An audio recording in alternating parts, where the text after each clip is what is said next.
Hi, good morning and welcome to the first episode of Breakfast with Nancy. Hopefully we'll be able to give you some guidance on HUD homes. That's our first goal this morning, to hopefully educate you on what you need to do as a first-time buyer.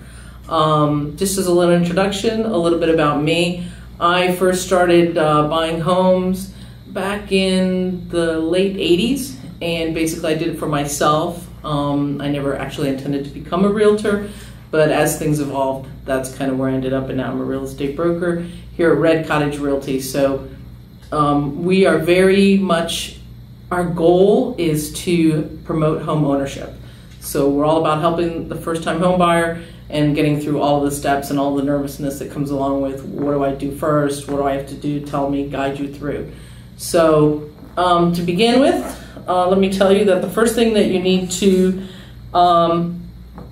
that's very important is to set realistic expectations of what you can afford versus obviously your dream. So we all want champagne, and sometimes we have to start with beer and save money and get to the champagne house. So try to figure out, number one, what is the most important things that you want in a home and what is realistically your budget. For example, do you need a yard? Your location to work is really important.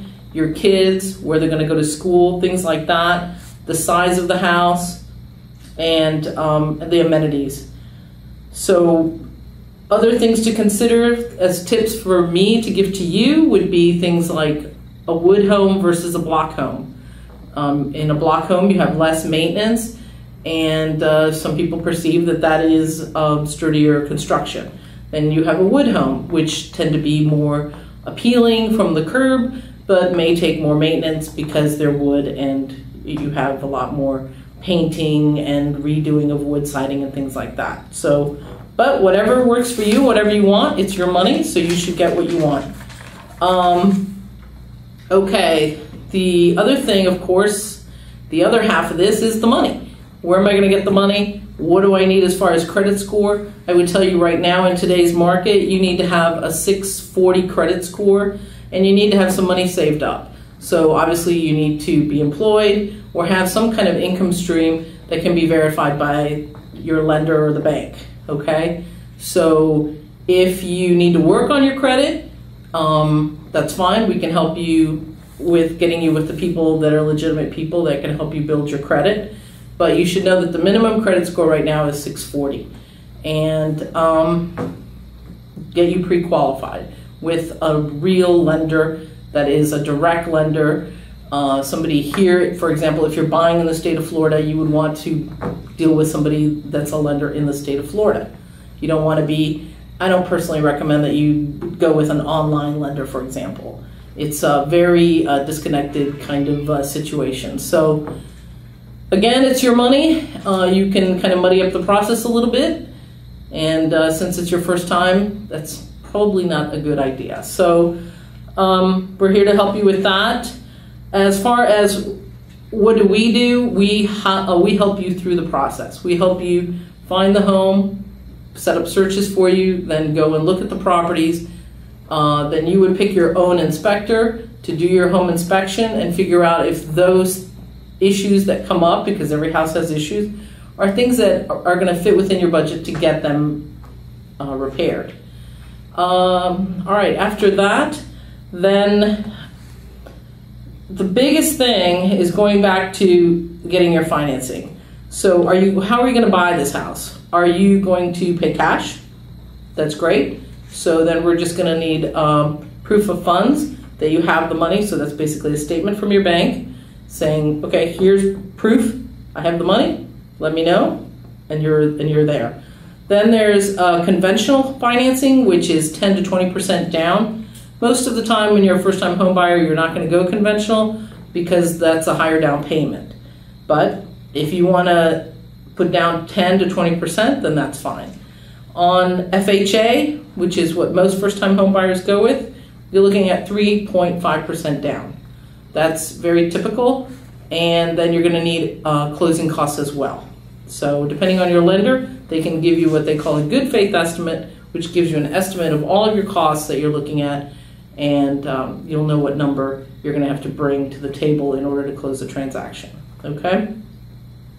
Your other option too is owner financing. You may be able to find a deal where the owner of the property will be the bank for you. That's what it boils down to. And then it's just a matter of how much money do they want down in order to finance that property for you. All right, so on FHA, which is the most typical financing at 3.5% down, let's just take the $50,000 example. $50,000 with 3.5% down is $1,750. Then I always estimate that about a 4% in closing cost estimate. So in that scenario, you're looking at $2,000. So that's a total of $3,750. That's how much you're going to need to come to the table to close that transaction. And that really doesn't include some other things like your inspection costs and sometimes survey that are paid outside of closing. Okay? One of the things that's very important that we do here at Red Cottage Realty is sell HUD homes, HUD properties. You may or may not be aware of what those are. If you want to go out to our website, which is redcottagerealty.com, we have a link to the government home website where you can search in Florida and pick the county, and then all of the properties that are available today in that particular county will come up. Then it'll tell you the square footage, how many bedrooms, how many baths, and obviously the price. If you let us know which particular properties you want to look at, we can help you with those. The reason that I'm bringing this up to you is because on HUD homes you only have to put $100 down versus the 3.5% down. So $100 down instead of $1,750 down is a significant savings. Again, you'll do the 4% in the closing cost, which is $2,000. So instead of $3,750 cash to close, you're only going to need $2,100 to close the same property and have a savings of $1,650.